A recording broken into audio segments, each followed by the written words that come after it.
Should I read the title? Don't worry No, about it. don't worry I can about just it. show the title. Oh, okay. I better read that. These are older ones, but I seem like I could see better. Yeah. But sometimes I have to close. Oh, I don't know. Wait a minute. I think I've been wearing these. Let's see how these go.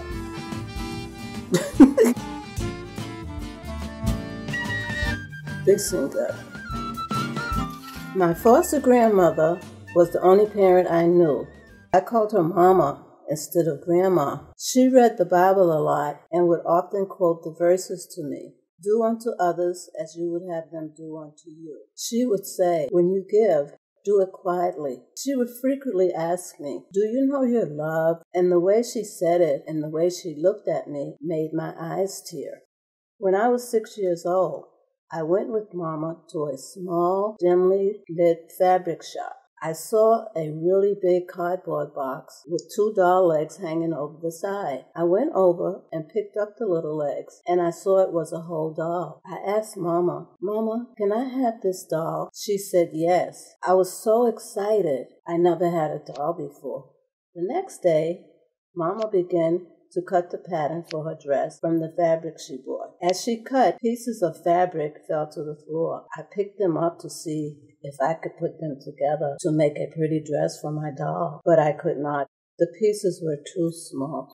Mama and my little doll were my only friends. We lived in the same house with another family. They had a little girl about my age. One afternoon, the girl and her mother were laughing and playing with her dolls. Their laughing and talking made me curious, so I went out and stood by their door to see the dolls and to hear the fun they were having. They saw me, but they didn't invite me in. Mama saw me standing there in the doorway, and she whispered, Dee, come away from other people's door. Come and play with your own doll. You should never worry about what others have. Be thankful for what you have.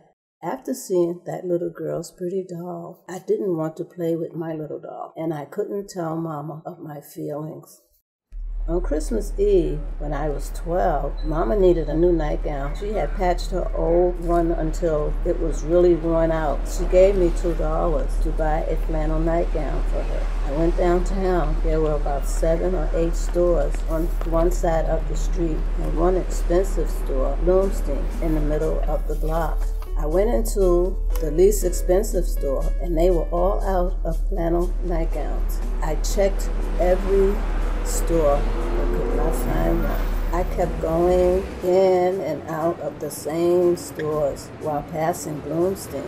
I asked myself, do I dare go in? I was so determined to buy one for Mama, I went in. A sales lady asked, what do you want to buy? I said, a flannel nightgown for my grandmother. She took me to the rack. There were lots of frilly nightgowns and one beautiful flannel one. How much does this flannel nightgown cost? I asked. $10. She asked kindly, how much money do you have? $2. Can you go home and get more money? She asked. I shook my head and walked out of the store. I left Bloomstein and continued going in and out of other stores, searching for a flannel nightgown.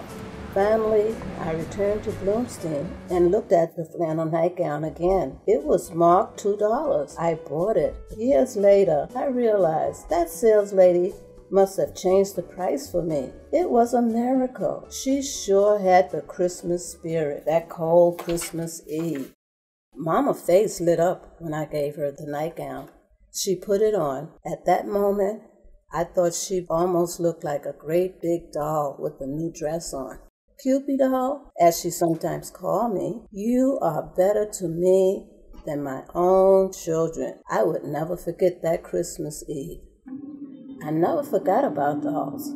I had 3 daughters and gave them beautiful dolls every Christmas. With time, they lost interest in playing with the dolls. Here was my big chance to make my long-lost dream come true. I collected their dolls, scattered upside down all over their beds. I set them on my bed. It turned into a hobby for me to make new dresses for old dolls.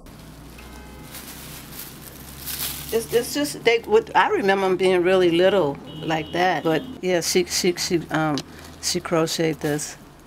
little thing and everything. So that's what your grandma used to call you? Sometimes she would call me a Cupid doll. Oh, it squeaks. I get it. I don't know. Maybe that's just air. Just air, yeah. Yeah.